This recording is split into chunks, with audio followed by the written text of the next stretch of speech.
هل لك سر عند الله بينك أنت وبين الله؟ السلام عليكم ورحمة الله وبركاته. بسم الله الرحمن الرحیم.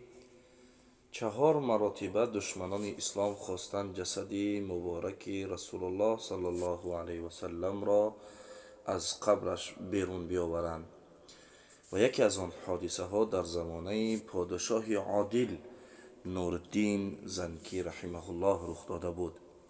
نورالدین زنکی رحمه الله در شام یعنی در سوریه پادشاه بود و بسیار پادشاهی عادل بود و این قصه در کتاب وفاء الوفاء بی اخبار دار المصطفى نوشته شده است. سال 557 هجری، یعنی بعد از اینکه مسلمان ها از مکه به مدینه هجرت کردند، سال مسلمانی شروع شد که بعد از یعنی هجرت مسلمان ها 557 سال گذشته بود. نورالدین زنکی رحمه الله در خواب رسول الله صلی الله علیه و سلم را دید که اشاره به سوی 2 مرد میکرد و میگفت من را از این 2 خلاص کن، نجات بده. نورالدین زنکی از خواب بیدار شد و بسیار ترسیده بود. پس طهارت کرد، نماز خواند و خواب رفت.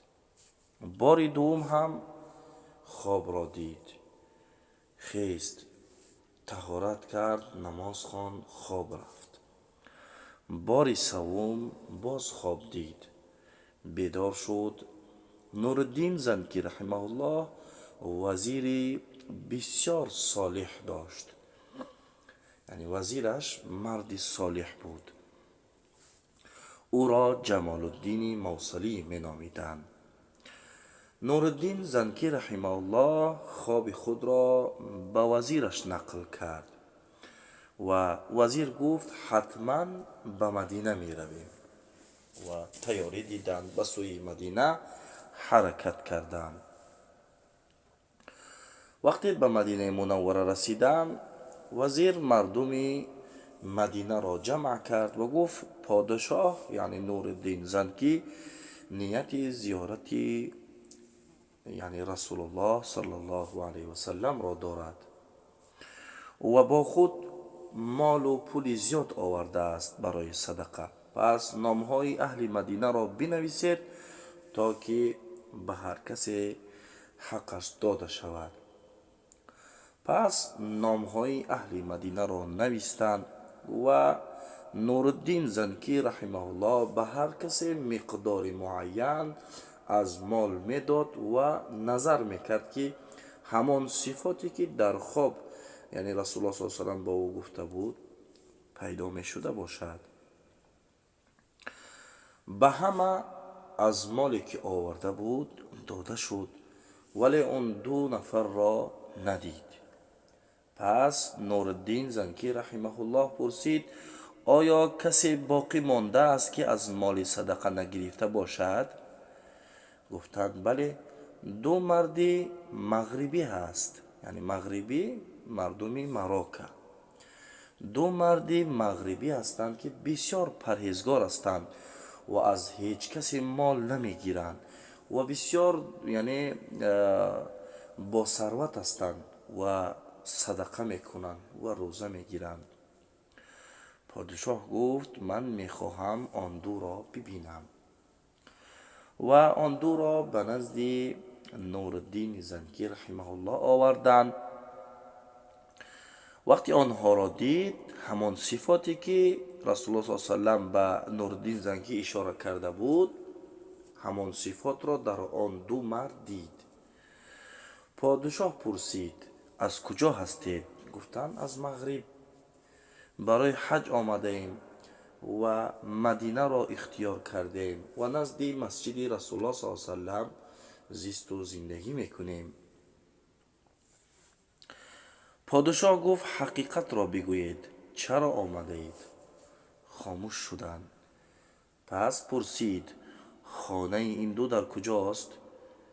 با پادشاه یعنی با نورالدین زنکی خبر دادند که جای این دو در نزدیکی مسجد رسول الله صلی الله علیه و سلم واقع است.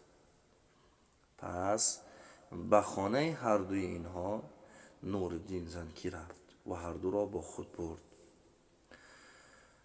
دری خانه آن دو را گشاد و کمی نظر کرد به هر طرف و قالین خانه را برداشت. در کنج خانه یک چقوری کنده شده بود که قریب به قبر رسول الله صلی الله علیه و سلم رسیده بود. همه تعجب کردند. پادشاه گفت حقیقت را بگویید، شما را کی به اینجا فرستاده است؟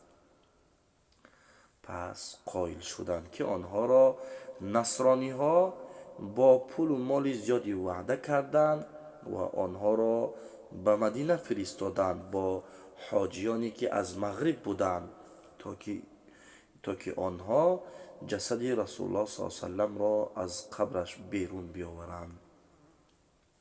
یعنی آنها شب زمین را میکندند و روز به مردم خود را نمایان نمیکردند. وقتی که به قبر رسول الله صلی الله علیه و سلم آنها رسیدند، زمین لرزید و آسمان رعد و برق کرد.